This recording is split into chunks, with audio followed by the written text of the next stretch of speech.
Hey, and welcome to the Tuesday, September 14th edition of the RotoWire NFL podcast brought to you by WynnBET. I'm Joe Bartel. You can follow me at JB Fantasy Sports alongside Jake Letarski. Looking at Roto Jake. Before we get into today's recap of the Monday Night Football game between the Raiders and Ravens, which was great, and some week two waiver wire additions, let's first get a word from our sponsors. WynnBET. If there's one thing we appreciate here at RotoWire, it's making good decisions, and even more so, making the right decision. Listen up, folks. I have an incredible offer for you with RotoWire's newest partner, WynnBET, the premier digital casino and sportsbook app. WynnBET is now the exclusive sponsor for RotoWire's fantasy podcast, and WynnBET brings you all the latest action with a user-friendly interface, moneyline bets, boosted parlays, over-unders, round robins, live betting, and so much more right at your fingertips. If you want to break from sports betting, I don't know why you would, but you can head into WynnBET's digital casino and take a spin at roulette, double down on blackjack, slam the slots, or try your hand at baccarat. WynnBET is currently available in 6 states: Colorado, Indiana, Michigan, New Jersey, Tennessee, Virginia, while rapidly expanding. At WynnBET, the possibilities are limitless. WynnBET is currently offering all RotoWire listeners a risk-free bet up to $500 on your first wager. Download WynnBET now. That's WYNNBET. WynnBET, the exclusive partner for RotoWire's fantasy podcast. Jake, we've made it now to week 2. It feels crazy. Like, only a month earlier, the season was going to take so long, and yet the Packers still haven't officially started their season. So this is fantastic news for us. Thankfully, the Packers thought it was a 16-game season, so we're good to go. Yeah, preseason week 1, and then we just have a regular 16-game season to go. Yeah, I don't know what to make of that. I'm kind of mentally blocking that out right now. But there's a lot of other good football that happened this week, and of course, there are tons of good names to help you get ahead of your league and go on the waiver wire. Some of the names that we mentioned last week did all right. We'll try not to rehash too many of them, but we'll get some guys that are under 50% rostership and could be poised to help be big game changers in your fantasy league this year. Yeah, I only mentioned the Packers demoralizing and debilitating no-show because Jameis Winston's probably going to be star of the podcast, and he was last week to some extent too. So we can at least do a victory lap as we get to that. But first, we have to talk a little bit about what ended up being a thriller between the Ravens and Raiders last night. I'll be honest, Jake, I turned it off when Bryan Edwards scored that touchdown in overtime because I thought the game was over with, and I was playing NBA 2K, and I was like, "Oh." So then you missed the whole 8 minutes of game time. No. The people, my friends in the party, were like, "No, he didn't catch it," and then wait, he threw an interception. So I was late for that, but I did eventually see the off the back shoulder throw from Derek Carr, just lobbing it up there for the touchdown. That's like schoolyard throw type of thing. Well, and there you go. Raiders Jones win. Was just wide open on that play too. Yeah. No, I agree.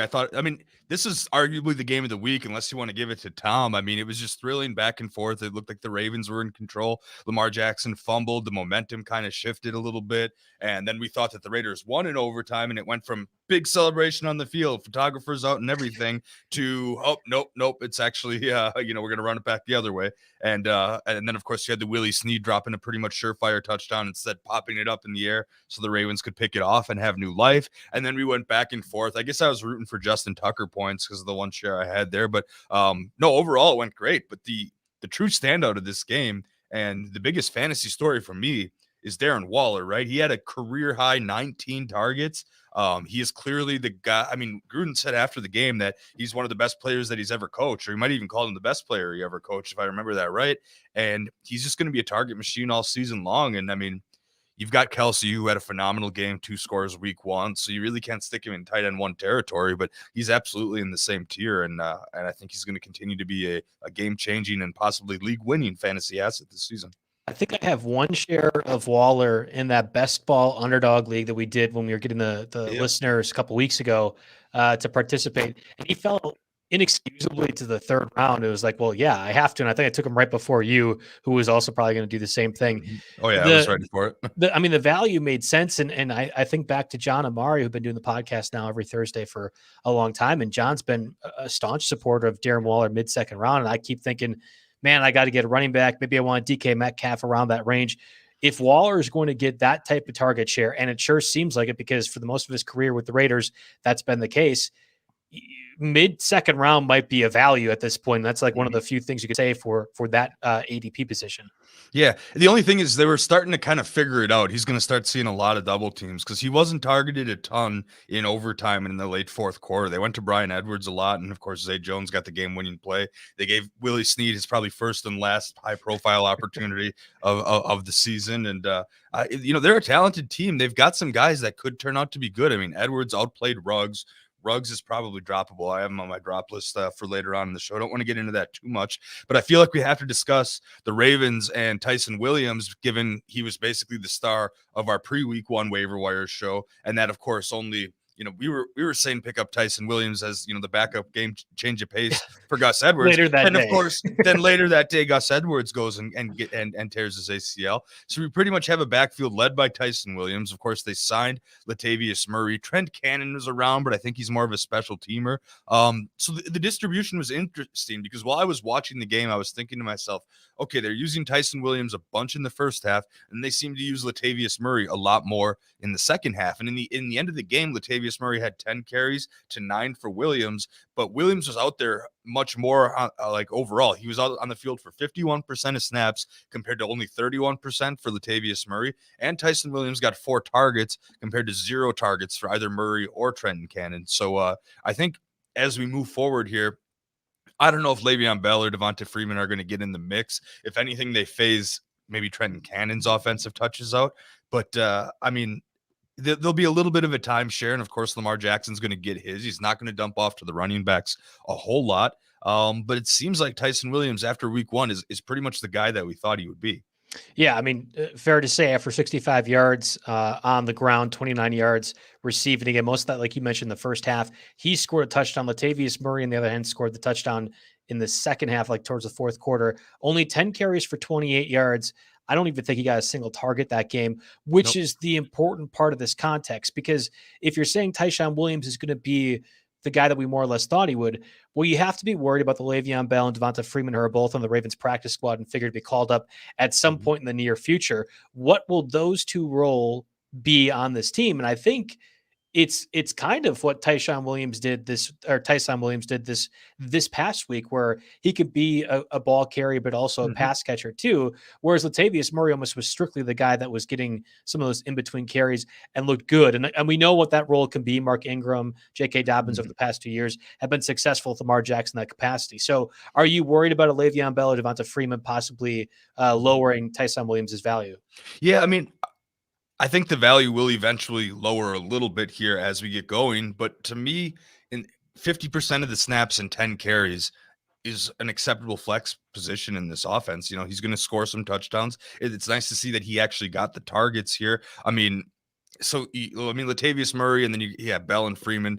At least Murray was in a camp this year for much of it, and was ready to go. That's how he ended up being there. I feel like Bell or even Freeman might be kind of emergency type guys. If somebody else were to go down, and I don't think they're both going to get called up. I don't think necessarily they're going to have 4 running backs or 5 running backs on the active roster, because it's not like Bell or Freeman are coming up and playing any special teams at all. And Cannon does that at least. So, again, 50 to 60% snap share guy.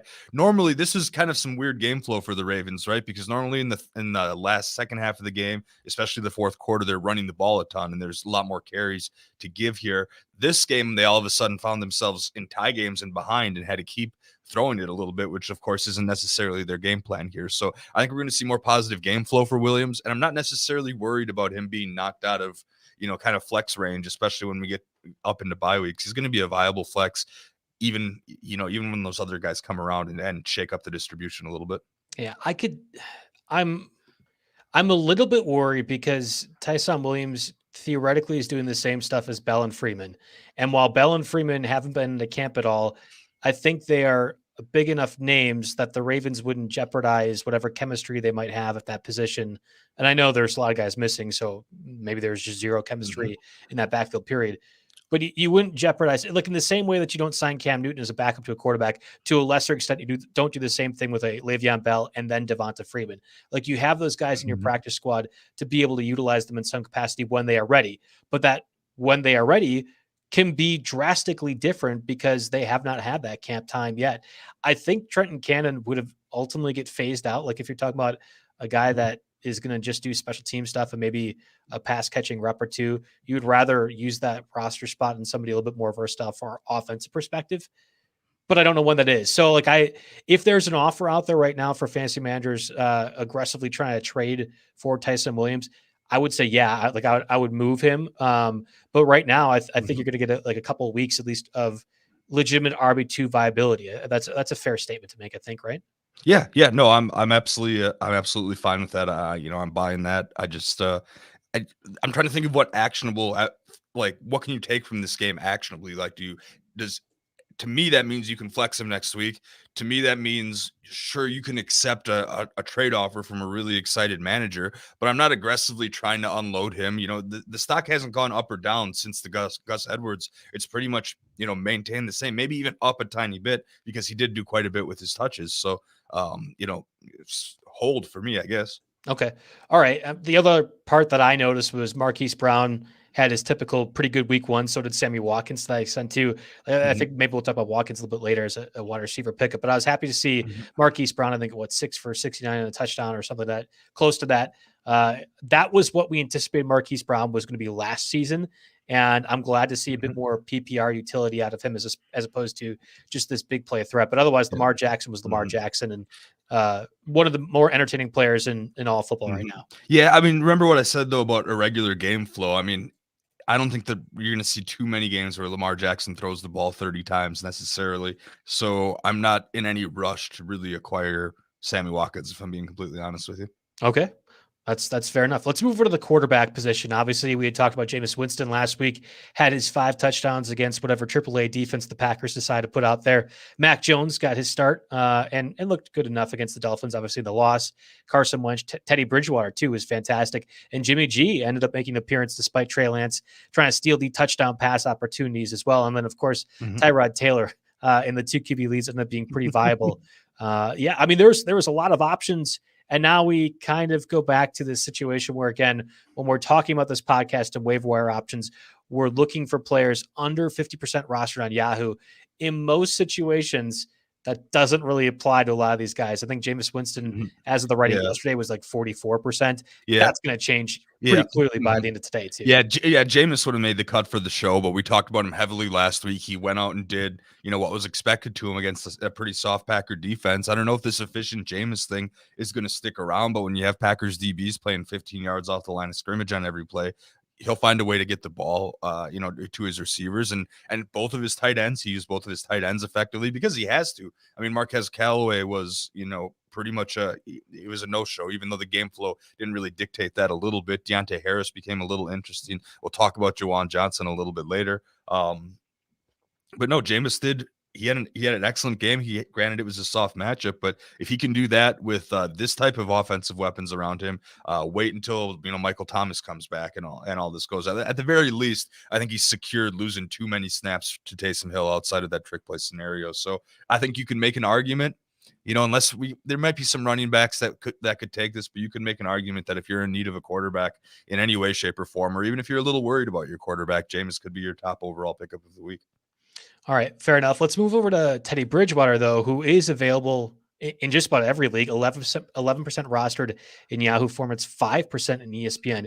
If you're streaming quarterbacks and you watched at all portions of that Texans-Jaguars game from week 1, I think you have to see Teddy Bridgewater as maybe a quarterback 1, top 10 option this week. The Jaguars defense was that bad. Tyrod Taylor looked like a Hall of Fame caliber quarterback. And I think with the weapons, even minus Jerry Jeudy, that the Broncos are going to have at their disposal, this could be a fantastic opportunity for Bridgewater to really be able to make some fantasy goodness happen. Yeah, I mean, Tyrod Taylor was borderline even drafted in 2 quarterback leagues. I mean, I'm sure he was, but definitely wasn't started in week 1 necessarily. So, you saw what he went out and did. You have to imagine that Bridgewater will at least get a piece of the same. Now, we'll talk about the Jeudy injury a little bit more in the wide receiver area and what that seems to open up for people. But yeah, that suddenly makes Teddy Bridgewater a valuable streamer. If by chance, maybe you were using Ryan Fitzpatrick in a 2 quarterback league and just along the same lines as Bridgewater, I probably like him a little bit better than Jared Goff, but Goff is interesting. I mean, we've got, He's only 7% Yahoo, 6% ESPN. So these guys can definitely help cover the loss of Ryan Fitzpatrick, because of course he's out for at least half the season, it's looking like, and he seems like he's going to give way to Taylor Heineke here this week. Really, Heineke's more of a deep 2-quarterback league guy. I'm not necessarily sure you can pick him up and expect a whole lot, but especially with a short week of prep, he's got the Giants on Thursday Night Football, so we've got a lot going on in the quarterback world in week 1 here, and it'll be a revolving door for much of the year. Which one of those three, Bridgewater, Goff, or Heineke, all favorable matchups, you'd think, despite what horribleness the Packers defense would do if they struggle to Jared Goff of all people? Which one of those three do you feel most confident ends up producing QB1 numbers, much less 2 QB formats production wise? Yeah, I listed them pretty much in the order of how I thought they were going to go successfully. So Teddy Bridgewater would be my guy in this scenario. Okay, I agree too. Like, I'm gonna, after this podcast, I'm gonna be adjusting my week 2 rankings for the Yahoo Plus package that we are now part of this season. Myself, many of my other RotoWire colleagues are doing those rankings too. I think Bridgewater is gonna be right up there. I think, again, regardless of the Judy injury and how long he'll be out, there's enough firepower for the Broncos to be able to just go mincemeat on Urban Meyer's team. And I think I would not be surprised if Urban Meyer is a one and done coach. Like, I was thoroughly unimpressed with what they. I know week 1, I'm already kicking myself. That's one that you're going to take from me on our win total over or under. I thought maybe that they would be good, that they had enough. And then of course injuries hit, and then you see how Urban Meyer is using his Ohio State guy over James Robinson, and like I don't know. It was pretty sickening. I've lost all faith in the Jaguars after 1 week. Talk about overreacting, right? But if a team like the Texans can do that to them, then holy crap, we've got a problem on our hands. Trevor Lawrence did exactly what I thought he would do from a fantasy perspective. It wasn't pretty, and I think that's going to happen for much of the season until he gets like Joe Burrowed from last year and his knee just explodes in the field. Hopefully that doesn't occur. Come on, I don't, but like, come on, man. I mean, like, that's Lawrence is going to put up numbers, especially with how bad. I mean, on the bright side, I like my Sharks shares. Oh yeah, for my sure. Shark shares. But no, I think he's good. I mean, he's going to be a valuable product of a lot of shootouts this year. So hooray for DJ Shark. Okay, so one other thing with the Heineke, obviously Ryan Fitzpatrick, we think he's going to be out. Have they announced how long that injury is going to be? I know it was a hip injury. It didn't look gruesome at the time that it occurred, but obviously Ryan Fitzpatrick, pretty tough dude.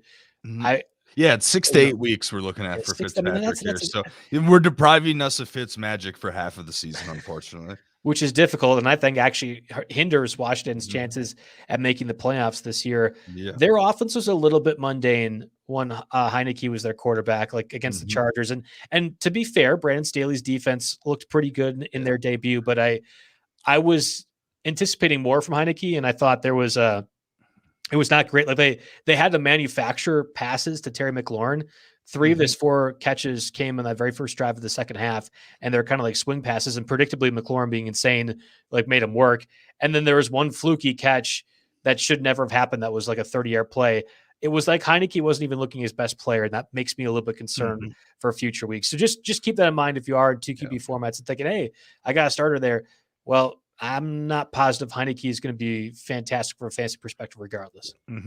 But I mean, who are they going to after him? Like, I don't Kyle know. Allen. What are you talking about? Kyle Allen. Ron Rivera's favorite quarterback, Kyle Allen. I was going to say I had to look at the depth chart to be reminded there, because I don't have the third stringers all the way down my head. But okay, sure, Kyle Allen it is. Ron Rivera is very upset that you do not know who Kyle Allen could possibly be for this team. We do have a question as we're doing this live here. Somebody said, so they traded away Josh Allen, Josh Jacobs, and Deebo Samuel and got back Antonio Gibson and Jonathan Taylor in this deal. Jake, who do you believe had the better side of this trade? Well, whenever I look at trades on Twitter, my first gut reaction here is who gets the best player, right? I mean, that if you look at hundreds of these questions every year, and you have to have a first thing to lean on. So who gets the best player? And the best player in this deal is unquestionably Jonathan Taylor, in my opinion. You saw the snap distribution last week. He was used on third downs. He got the targets. I mean, Nyheim Hines, who they just extended, got himself a few targets, but really this is Taylor's show here. So to me, he's unquestionably the best player in this deal. Deebo's just kind of a kicker that's meaningless because he's not necessarily a start every week. And I assume that's Josh Allen and not Keenan Allen. Correct. Yep. I was going to say this will be the second time that I've gotten confused by that during the week. But no, you've got RB1 and RB2 locked all season long. The toughest position in fantasy football is now 100% covered. So I take the Taylor Gibson trade, and I don't worry about it too much. As long as it's not a 2-quarterback league would change things, which I assume they would have specified in the question. But no, I'm for sure going with the Gibson Taylor end of this trade. I completely agree too. And the Josh Allen part of that, fine.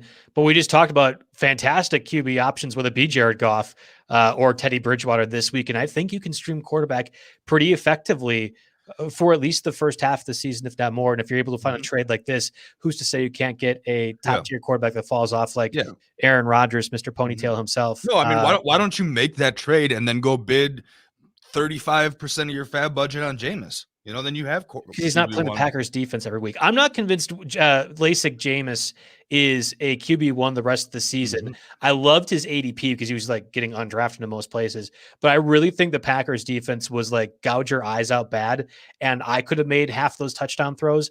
I'm not complimenting Winston as much. I am saying the Packers defense was one of the more miserable things we've seen. I mean, they've got one of the worst inside linebacker groups in the league, so you knew it was going to be bad for Kamara all day to start with. And then, I mean, obviously Kevin King's just not cutting it as cornerback too. He's picking up right where he left off in the NFC Championship. It's good to know that Kevin King of all people is consistent. That's true. Yes, he's consistent if nothing else.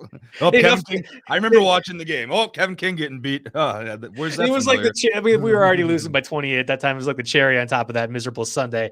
We've dunked enough in the Packers. I will do it again Tuesday night when my throat is dry after watching them lose to the Lions on Monday Night Football. Can't wait for that experience. I'm so excited. God, I'm hating my life already. Okay, at running back, we talked about Tyson Williams. Why I don't know why Tyson Williams. I don't know why we were putting the H in there, man. And it's Tyson Williams. It's just like when you're going Terrence Marshall and Terrace Marshall. No, Jake. We have our guys. We have our guys. Tyson Williams, Tony Jones, Wayne Gallman. This week, unfortunately, it has to be Mark Ingram. And I say unfortunately because I'm not excited to pick up the guy that feels like 40 million years old. It's like, well, great. We had this thing with Frank Gore last year. We're now just redoing it again with Mark Ingram, only in a similarly or even worse situation, which is this Texans offense. Yeah. So I put Mark Ingram down first. We used him as the cover boy in our video. But, the more I started diving into the numbers here, there's a lot to just really not be that excited about. He might be the top guy that goes in your fab. We'll talk about Elijah Mitchell in a second. I think he would be the top running back pickup this week if you're going for that. But it's bizarre to me. I mean, 3.3 yards per carry is nothing to get excited about. It's the 26 carries that is. But Liz made a good point on the show yesterday with Jeff. Or maybe it was Jerry in his article. I mix up all the content I take in. But anyway, the point is that this is the best running back game flow that the Houston Texans will see all 18 weeks of the season, or all 17 weeks of the season that they play. This is by far the best one they're going to have. So you're buying high on this point. I think it's going to cost you over 20% of your fab budget to get it. I'd much rather take that 20% and put it into Elijah Mitchell here. And it's not even that close for me. But Mark Ingram, he's on the radar and he'll be picked up, and you should at least put a small keep him honest bid in, because in case this usage continues, then maybe there's something to be had here. Well, let's get into this with Elijah Mitchell, because I think you're right. If you don't get Mitchell, you're probably getting Mark Ingram. So listeners out there probably want to have this understanding. Raheem Mostert could be out 8 weeks. He made all of a quarter and a half against that Lions game, and he would have went insane against the Lions given the production that Hasty and Elijah Mitchell put up. But Elijah Mitchell enters the fray, gets 100+ yards carrying on the ground. Both Hasty and Mitchell, I believe, get touchdowns. And more crucially, 5th-round pick ADP Trey Sermon was a healthy scratch to begin week 1 against the Lions, clearly 3rd on that depth chart. Not to say Sermon can't leap up there. And in fact, now that Sermon is going to be forced to play more or less, I could see him just making good on those opportunities and proving Kyle Shanahan that wrong. The talent just wins out eventually. But I think it's very clearly Elijah Mitchell's backfield. And to what extent that means, I'm thinking like 65%, 60% of the carries, which is very important when it's the Niners offense giving him those carries. So I think like Elijah Mitchell might be one of the top pickups we're going to see all season when it comes to a waiver wire free agent budget perspective. Not that he lives up to that, but he will get all of that kind of bugaboo. Yeah, this definitely might be the guy to go after early. I'll say one more thing on Mark Ingram. Despite, the 26 carries, he was only on the field for 46% of snaps here. So that's a little bit, concerning given the whole committee there. I think he got the most favorable game flow and the most favorable workload he'll see all year. Now, Mitchell, on the other hand, he got 63.6% of the snaps for 49ers. JaMychal Hasty came back with 29.1%. And then, of course, 7.3% of Raheem Mostert. So I think Mitchell is pretty much the guy. Now, Jerry notes, again, I'm taking the snap data from Jerry's hidden stat line article, or he calls it RB usage article this year. It's free week 1 on RotoWire. It's worth the price of admission alone. I mean, there's so much research that goes into this, and it's a must have when we're doing our shows this week. But again, with Trey Sermon, a healthy scratch, you had Mostert get hurt with the knee injury in the first quarter. He's going to be out about 8 weeks. Then after the first quarter, I'm reading this right from the article. After the first quarter, Mitchell played 19 of 23 snaps on first down and 13 of 13 snaps on second down, while Hasty kind of played the third down. So, I mean, that is enough to sell me on Elijah Mitchell. Now, Trey Sermon will get in the mix here eventually. I don't think that I am dropping my Trey Sermon shares yet. And it's really hard because it's a 7th round pick, 7th, 8th round pick, maybe even sooner for a lot of the times that you had to take Trey Sermon. So you really, it's tough to cut bait with him already like that. But you're holding on to Trey Sermon. I'm 100% certain by at some point this season, Sermon's going to have an RB1 type of day. It's just that he's going to be in Kyle Shanahan's doghouse to start. Now, if Sermon were to fumble once, like we see with Bruce Arians or something like that, well, then with Ronald Jones, fine, Sermon can get dropped because he'll never play again. But I do think with the draft compensation invested in Sermon, if nothing else, the 49ers are obliged to make him a guy at some point. That's not to say Elijah Mitchell, especially early on, can't be that now. And if you are a person that was doing 0 RB or, only had one guy, I'm thinking like Dobbins. I have a few teams that have Dobbins. I will for sure be aggressively going after Mitchell because I think you have a situation now where Mitchell is going to be a top 18, top 20 running back play against the Eagles next week, and easily a top 12 play against the Packers the following 2. And if he ends up playing more as the starter, looks great in those opportunities. You have the Seahawks and Cardinals on tap before their week 5 or week 6 bye. All 5 of those defenses, including the Lions this past week, are vulnerable to the run. I think Mitchell will be able to take advantage in this offensive system.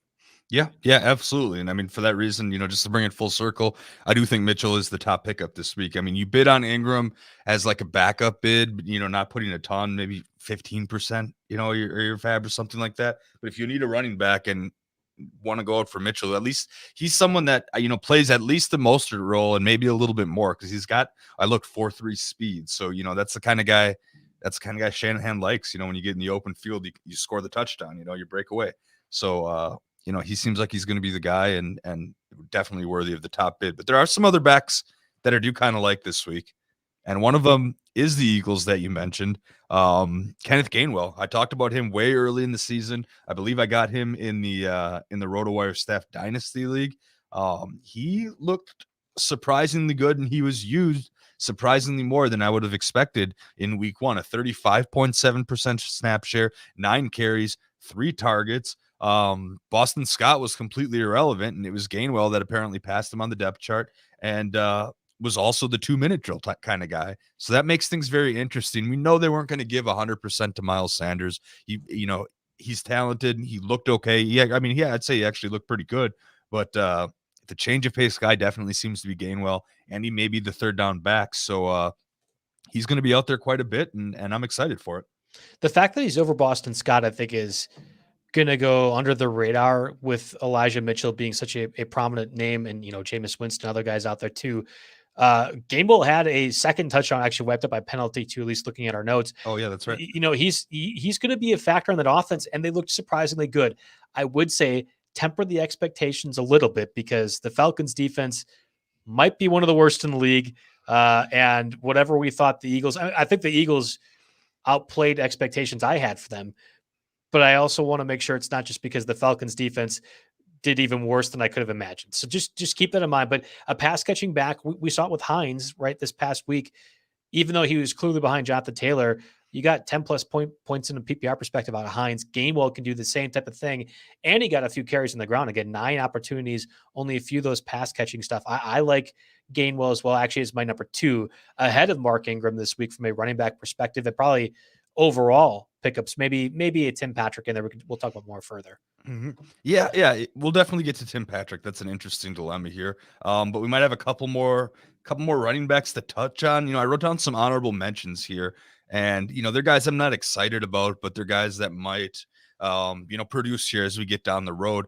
I had to write down Carlos Hyde, as much as it pains me, because if Urban Meyer's going to use him, it's like how I feel about Mark Ingram. Mark Ingram is how I feel about this light, if that makes any sense. Like, I grown big time at Carlos Hyde, but if he's going to get more I could not believe he got more carries than James Robinson. So that kind of threw me off. Larry Roundtree, I wrote down. Now you're the Chargers. I was going to mention him too. Yeah. Uh-huh. You're the Chargers beat writer. I'm going to defer to you on this one. Is he RB2 in LA?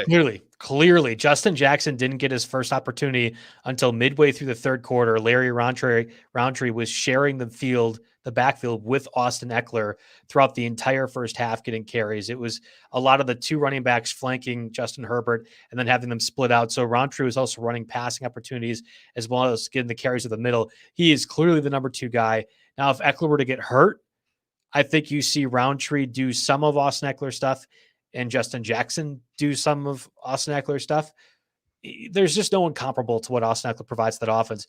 But I think Roundtree has some value in super deep formats if you are looking for backup guys. It is not Justin Jackson. It is very much Larry Roundtree. Yeah, absolutely here. And, kind of pumping through these names a little bit. I wrote Ty Johnson from the Jets down. He got a few carries. That seems like a situation in flux. I don't know how much I want to mess with that backfield, given the whole state of the offense and the rookie quarterback. And then, of course, not a sexy name, but I had to write down James White. I mean, it was Williams getting the majority of the carries there, but James White was, he's the James White that we always expect. He's someone that, you take for a safety pick in late rounds of your drafts, or it was often going undrafted, but he got 7 targets. He caught 6 of them for 49. So there's definitely some PPR utility there, especially, I feel like most PPR leagues, I guess, unless it's anything less than 12 teams, White was taken at some point, but like, a guy that can get 8 to 10 points out of your flex on a week in and week out basis. I got to like that. Yeah, I completely agree.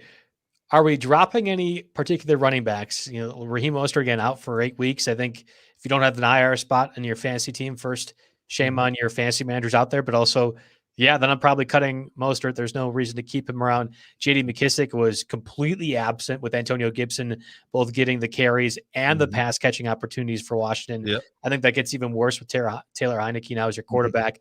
We talk about Boston Scott getting he's a drop for sure. Passed over. There's then Sony Michel too, who was a popular draft pick after that trade with the Rams, and he was completely absent really with Darrell Henderson doing the majority of the work for the Rams in that win over the Bears. I think all of those guys are probably droppable. Michelle might be the only one that I'd consider. At this point. Yeah. More guys on the list I made here. We got Malcolm Brown. He was a guy I know we liked as a deep sleeper weight flyer, but it doesn't look like he's going to be involved enough, barring injury, to do much. I wrote David Johnson too. I know he got into the end zone. What are you talking about? Touchdown, David Johnson. He got into the end zone, but man, his usage was not anything that inspires confidence there. I mean, listen, if time the entire season the Texans will have that game script though, right? Yeah, no, exactly. Yeah, fair enough. But I mean, I would still try to sell high if you got someone that's randomly interested in David Johnson.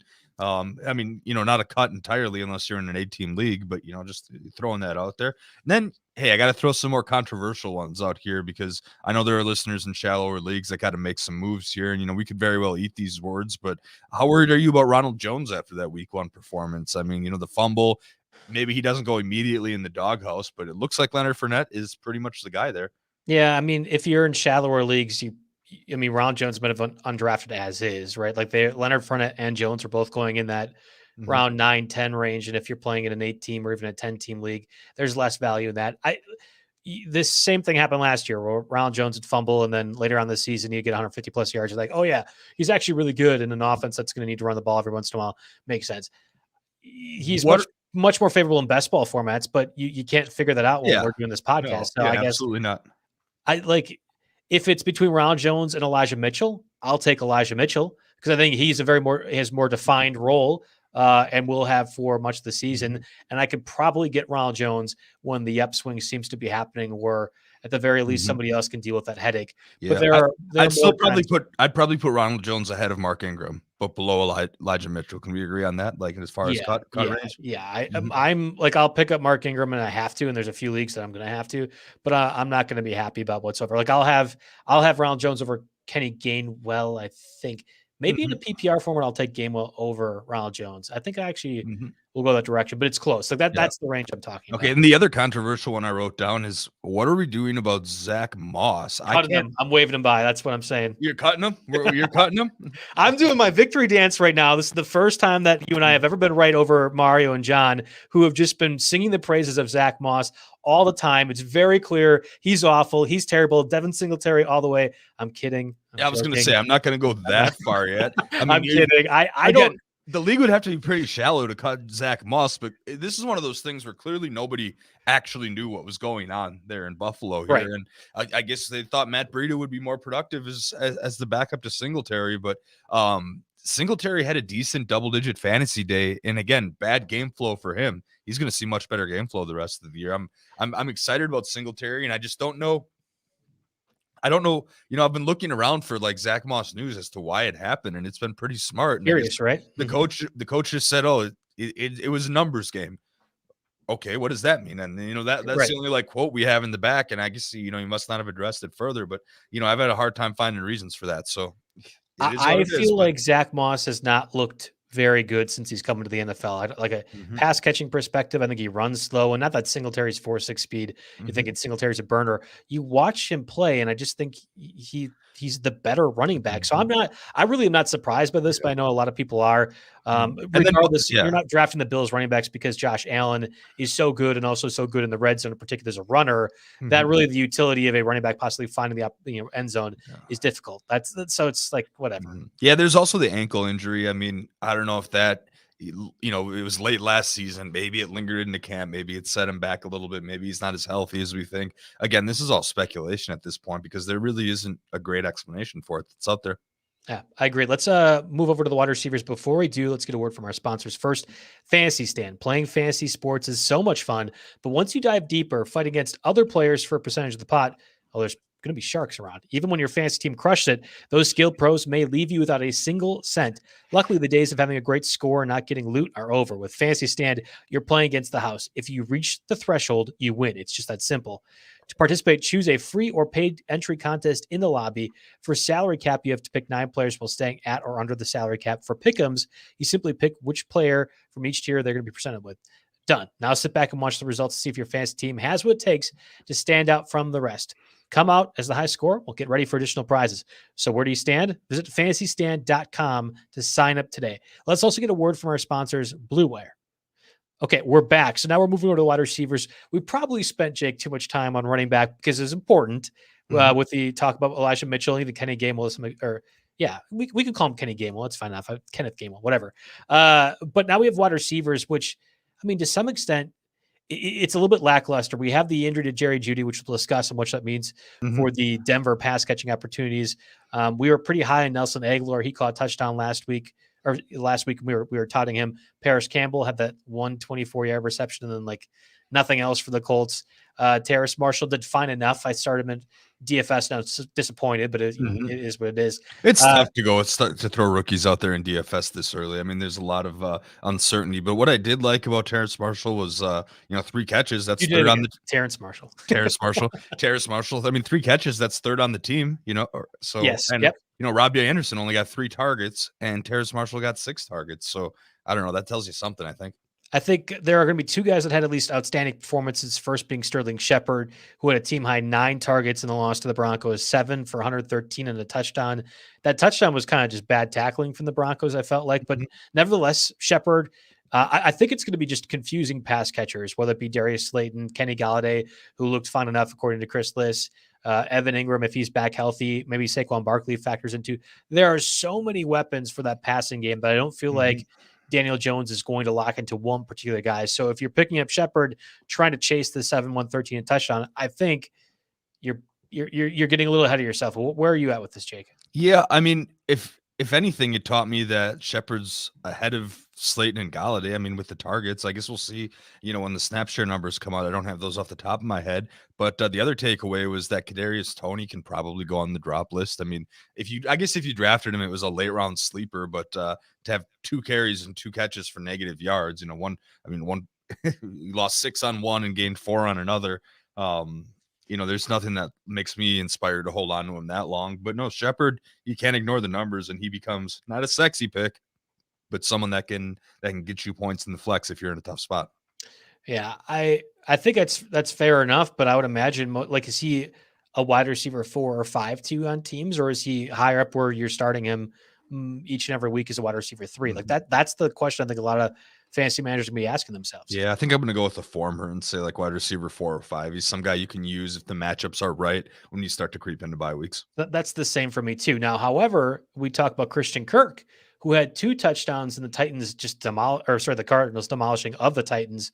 Clearly ahead of AJ Green, which most people I know from what place are they running their routes from? They might not have been understood, but like Christian Kirk was going to be a better fantasy ass than AJ Green, who does not have much left in the tank, if at all at this point.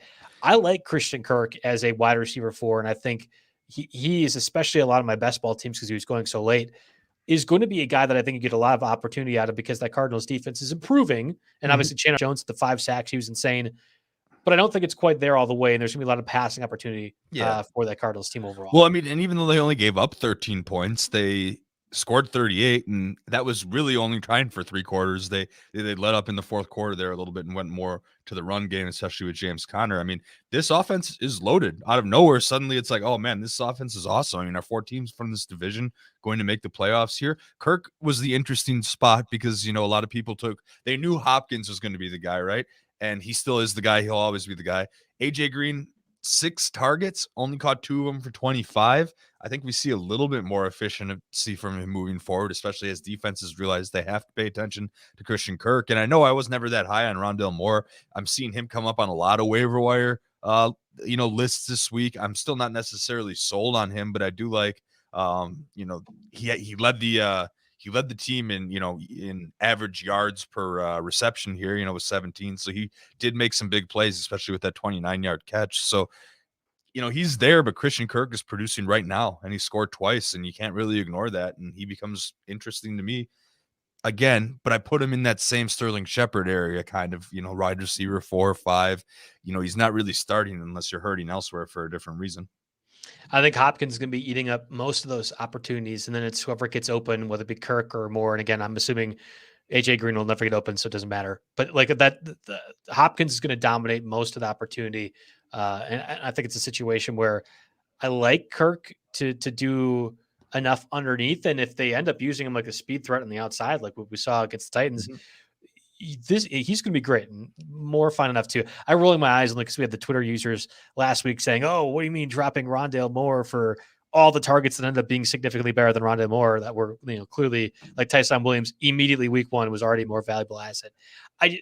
There's something about a team's wide receiver 4, and this goes back to Sterling Shepard as well too, that I would much rather have a backup running back for, whether it be Kenny Gainwell, Elijah Mitchell, who's the starter. But like in those instances, it's much more valuable fantasy commodity. But that's a different conversation for a different time. Yeah, I was just going to one last thing, maybe Rondelle Moore has, that crazy speed and good for him, but you can't really consider him, like an outside receiver to chuck the ball up to, because he's not going to really out physical too many people to get those deep balls. And it's not like Christian Kirk at 5'11", 200 pounds is going to do that either, but he's got a better chance of doing that, than 5'7" Rondelle. Yeah. Unless we start doing the underthrow deep balls and have him come back to it, which seems to be, that's a good strategy nowadays. Yeah. It seems like it's really working, for a lot of teams, or maybe I just watched too much of the Monday night game, but no. Yeah. Anyway, let's move on to Denver. Yeah. Okay. So I mentioned Tim Patrick, but there's also KJ Hamler too that can fill into this now Jerry Jeudy hole, which again I believe it's going to be 4 to 6 weeks. Is that We talked about the high ankle sprain for Jerry Jeudy, which was tough because he was obviously doing fantastic, 6 catches for 72 yards before he went down with that injury. Cortland Sutton remains, didn't do a whole lot, but we know Tim Patrick has turned into a bit of a touchdown demon for the Broncos. At 6 last year, scored a touchdown this week against the Giants. He had 4 catches for 39 yards. And then you had KJ Hamler there. I think it was their second round pick from last season, catching all 3 of his 4 targets, I should say, for 41 yards. It's a hard situation this week as well with what Teddy Bridgewater looks like he's going against with that Jacksonville defense. I think you want one of those guys. I just don't know who it is. Yeah, so this is one of those things where, every week I try to sweep as many waiver wire sources as I can. Podcasts, I'm listening to like 3-4 shows on double speed, looking at, at all the popular columns, just because I want to make sure I don't miss anybody, right? That, anybody important that we talk to, that we want to talk about on the show.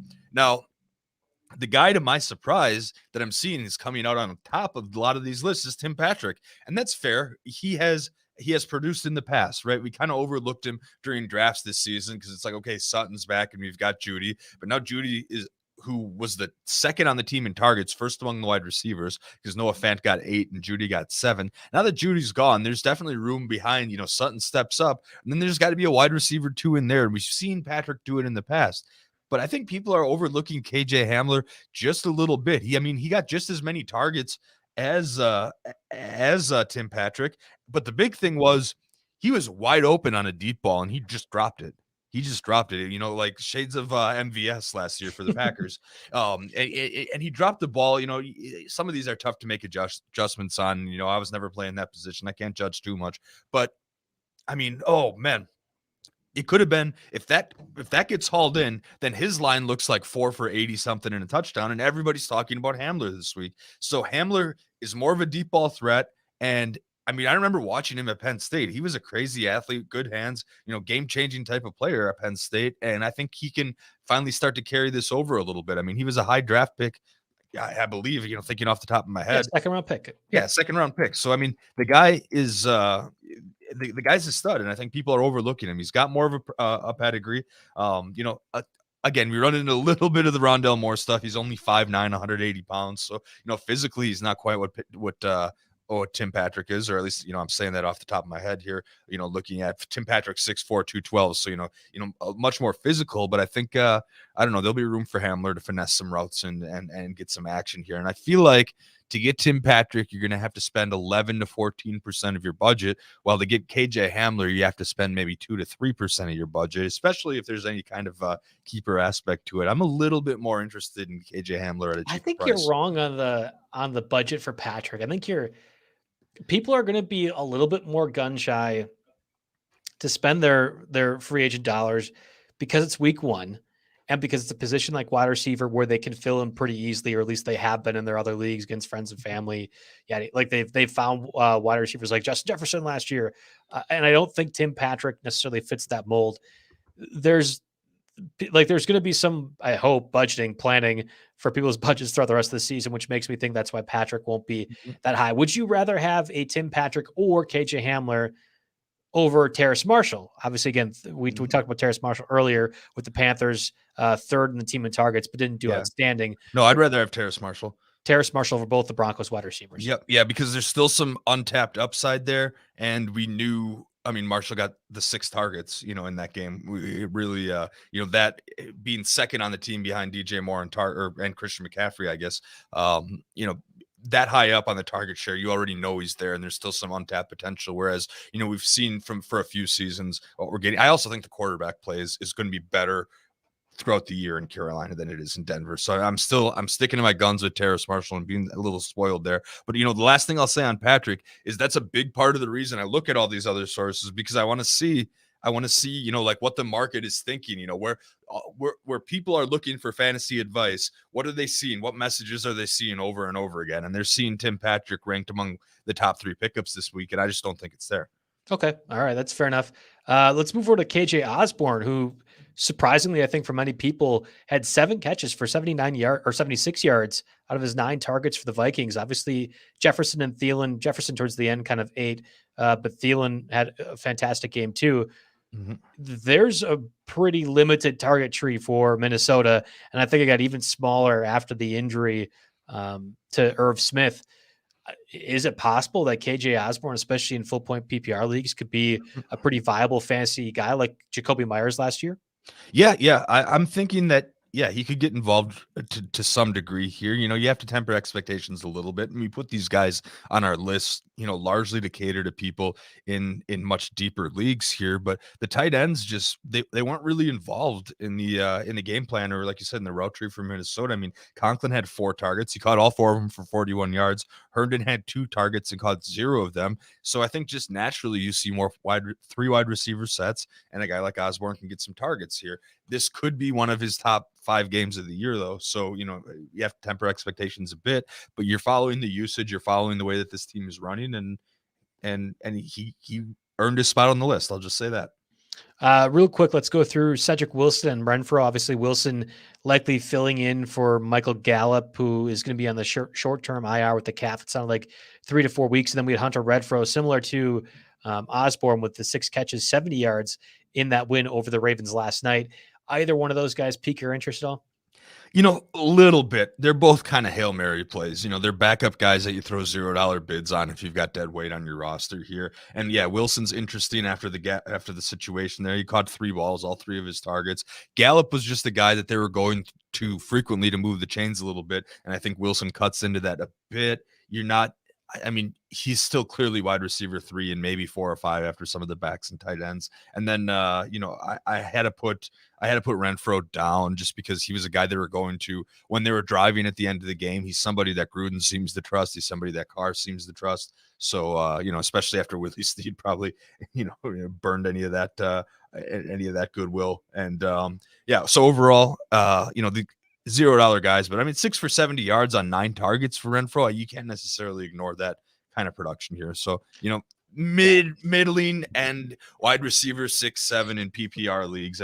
They get a spot on the list because I hope some people in 16, 18 team leagues haven't tuned out yet. But, for your average guy, they're not doing a whole lot for you. When it comes to cuts at wide receiver, we talk about Michael Gallup with that injury. I'm not sure. Again, hopefully you're playing in leagues that have IR spots where you can put these guys. But if he is, I don't know, I think of Curtis Samuel too, is going to be on IR for at least 3 weeks. That was announced last week. And I love Curtis Samuel. I'm not dropping him for most of these names, maybe a Christian Kirk, maybe a Tim Patrick or a Hamler.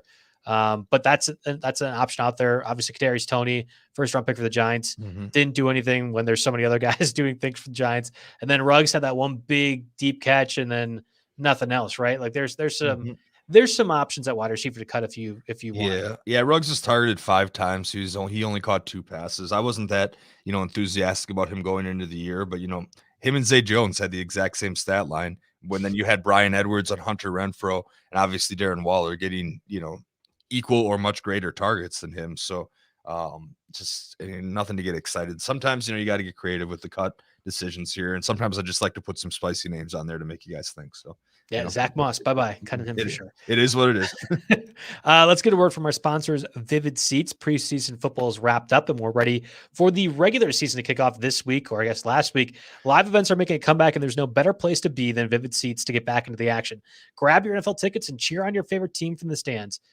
Man, that does feel great to say. Even better, they just launched a new and improved rewards program with free tickets for every fan. Earn rewards, ticket upgrades, and perks just for shopping. If you're looking for tickets for the game, your favorite artist, or that new show everyone's talking about, Vivid Seats has it all. Visit vividseats.com or download the app today. Vivid Seats. Experience it live. I'm going to have to see if Vivid Seats can refund my Michael Bublé concert tickets for tonight because my wife and I cannot with my child sick. I'm looking forward to that, figure out how to get rid of those tickets and not lose money on that. But where's the show at? Yeah, Milwaukee. We'll think about it. Yeah. Jake's like, I guess I'll take free tickets. No, Jake, I want to upcharge somebody for an insane amount of money to see a concert that I really didn't want to see 2 years ago when it was canceled for the pandemic. Sorry about that. I'm going to Colorado in 2 weeks to go see Tyler Childers at Red Rock. So, I got that's my concert budget for the month of September. All right. Shout out to Vivid Seats for making that happen, maybe or maybe not. Let's go over to tight ends. Last week we talked about Tyler Conklin, 4 catches for 40 yards, like you mentioned, Jake, for the Vikings.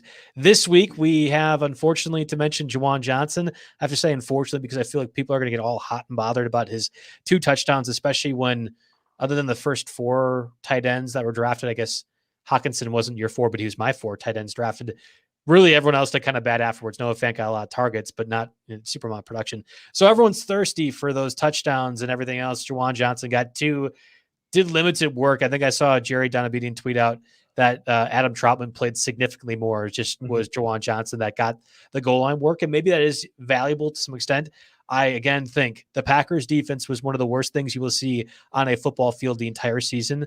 They will not be playing the Packers defense often. So just be mindful of that if you are trying to chase those 2 touchdowns.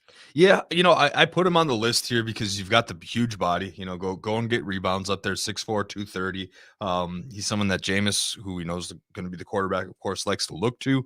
And I mean, I don't know. You never know. He could have one of those Ebron type years where they go to him in the red zone, and with their big wide receivers down, with Thomas and Callaway on IR, the targets are going to go somewhere. They can't all go to Alvin Kamara, and they're going to face teams with a little better, quicker, more physical inside linebacking core than the Packers. They're not all going to be able to go to Kamara. And when they get down to the red zone and have to spread things out a little bit, I could see James throwing more jump balls to Juwan Johnson. It's not a volume heavy, it's a red zone heavy, assessment here to get him on the list. But there's not a whole lot out there this week for tight ends. So, he led my list. Yeah, people are going to be aggressive about those 2 tight ends, and I think or 2 touchdowns, and I think they're just not understanding how bad that Packers defense was. Cole Kmet, 5 catches for 42 yards against the Rams, and more importantly, I think he outsnapped and also out-targeted Jimmy Graham, who saw just 2 targets in that contest. I know game script probably favored more passing opportunities overall, but I would argue that there's going to be a lot of those game scripts for the Bears this year that are going to favor more passing opportunities. So Cole Kmet in a full point PPR format, I think is kind of like a low end tight end 2. Like I think like that tight end 12 to 16 range, he could pretty easily be that case, but I don't think he was really being drafted that way for a lot of other people. No, I was going to say he was barely drafted. He definitely wasn't drafted as a tight end 1. Now you talk about the size, Cole Kmet 6'6", 260. So, the second round pick should be coming around here eventually in his second year. And I mean, he's fine, but you have to think about the tight end landscape.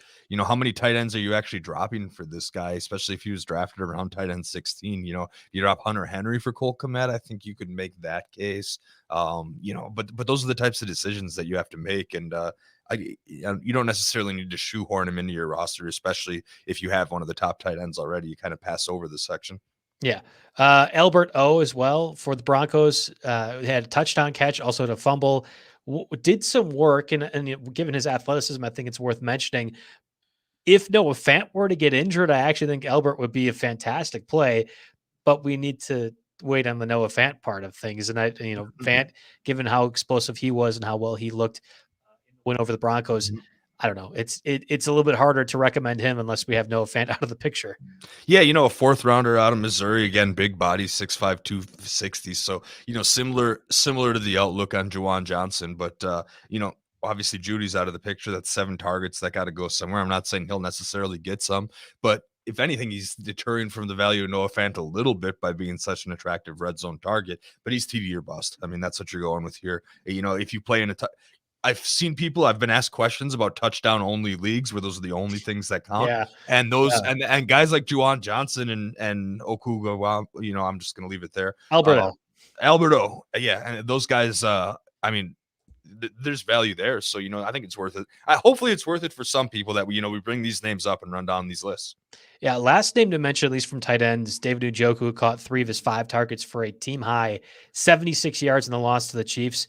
More importantly, he actually played most or close to as many snaps as Austin Hooper. Again, highest paid tight end in the league, Austin Hooper, or at least was for that short duration of time, which isn't crazy to me. And obviously had that 43-yard catch, which production-wise, I don't think Njoku is going to be doing that type of performance week in and week out, but the playing time is encouraging to see from him. I mean, he had 5 targets and Hooper had 3, so I needed to put that down there. I mean, Njoku was a guy coming out of college who got quite a bit of hype, quite a bit of steam, and then, he underachieved for a while, had some drop issues, and then they signed Hooper, so people kind of forgot about him, but he had the pedigree at one point in time, and, who's to say that, maybe he just wasn't a little bit of a late bloomer. Yeah, it's It'll be interesting to see if you were to get moved to different teams. I think Njoku has the talent, and like I think the Vikings, for example, who are chasing guys right now, would be Chris Herndon, Tyler Conklin. I think Njoku could be a really good fit there, but they've already given him draft compensation to try and improve that position. And I think the Browns utilize their tight ends to such an extent that maybe Njoku just is more valuable on their team than to others. Well, whatever. Any streaming defenses to list? We had talked about rostering 2 defenses last week for a reason. I was clearly right. You were clearly wrong. There's no. Hope you goons didn't do that. Hope you guys didn't waste any upside picks on a second defense. Yeah, now I would be more confident cutting a second defense this week, especially when there's a few viable names. The first thought comes Packers, because again, they're playing the Lions, but Lions look kind of okay against the Niners this past week, and the Packers definitely did not. So I'm less enthusiastic about them than I was a week before. Don't forget about Jamal Williams' revenge game. That's going to happen. He's getting 120 total yards for sure, at least. No, I mean, you're playing Detroit. You got to figure it out. But I mean, so DeAndre Swift looked better than I ever gave him credit for. It doesn't look like any of those online rumors have been substantiated. He looks fast. He looks explosive. That's the kind of back that gives the Packers defense trouble. So I'd be a little bit careful about that. That's another one, that even on our own site, and, I guess I'll trust Jerry's opinion over mine. He ranks them as the number 1 in the streaming defenses article.